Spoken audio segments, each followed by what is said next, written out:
Hi friends, நீங்கள் சேனலை புதுசாக இருந்தால் சப்ஸ்கிரைப் பண்ணிடுங்க. சப்ஸ்கிரைப் பண்ணாமல் யாராவது பார்த்துட்டு இருந்தீங்கன்னா மறக்காமல் சப்ஸ்கிரைப் பண்ணிடுங்க. ஸோ 2ஆம் சுற்று மழை வந்து புயலாக உருவாகும்னு சொல்லிட்டு நான் கடந்த பதிவில் சொல்லியிருந்தேன். ஸோ இதை உறுதிப்படுத்துகிற மாதிரி பெரும்பாலான வானிலை ஆய்வுகள், குறிப்பாக ECWMF மற்றும் GFS ஆய்வாளர் குழுமம் வந்து இது புயலாக உருவாகும்ன்ற மாதிரி அவங்க கணிச்சிருக்காங்க. ஸோ புயலாக உருவாகிறது வந்து இப்போ கன்ஃபார்ம் ஆகிருக்கு.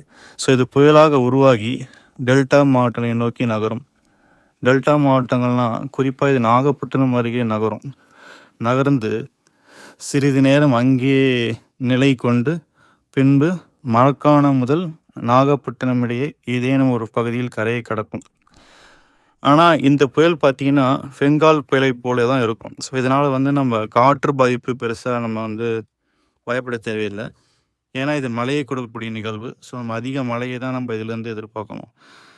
இது கரையை கடக்கும்போது என்ன ஆகும்னு பார்த்தீங்கன்னா, இது முழுவதுமாக வலுவிழந்து ஆழ்ந்த காற்றழுத்த தாழ்வு பகுதியாகவோ அல்லது காற்றழுத்த தாழ்வு மண்டலமாகவும் கரையை கடக்கும் என எதிர்பார்க்கப்படுகிறது.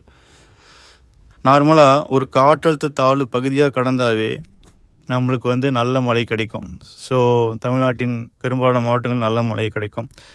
ஏன்னா நம்ம கடந்த ஆண்டுகளில் ஒரு காற்றழுத்த தாழ்வு பகுதியாக கடக்கும் போதே நிறைய இடத்துங்களில் வந்து வெள்ளச்சேதமும் கொடுத்துருக்கு.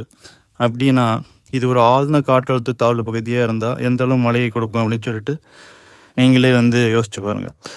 ஸோ இது ஆழ்ந்த காற்றழுத்த தாழ்வு பகுதி கடக்கும் பொழுது தமிழ்நாட்டின் பெரும்பாலான மாவட்டங்களுக்கு மிக நல்ல மழையை கொடுக்க வாய்ப்பு இருக்குது. அதாவது கனமழை வரைக்கும் கொடுக்க வாய்ப்பு இருக்குது.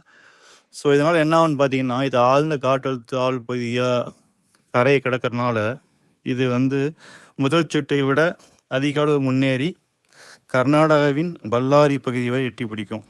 இது கர்நாடகா மட்டும் இல்லாமல் ஆந்திராவின் விசாகப்பட்டினம் மற்றும் காக்கிநாடா வரை மழை எட்டி பிடித்து கொடுக்கும்.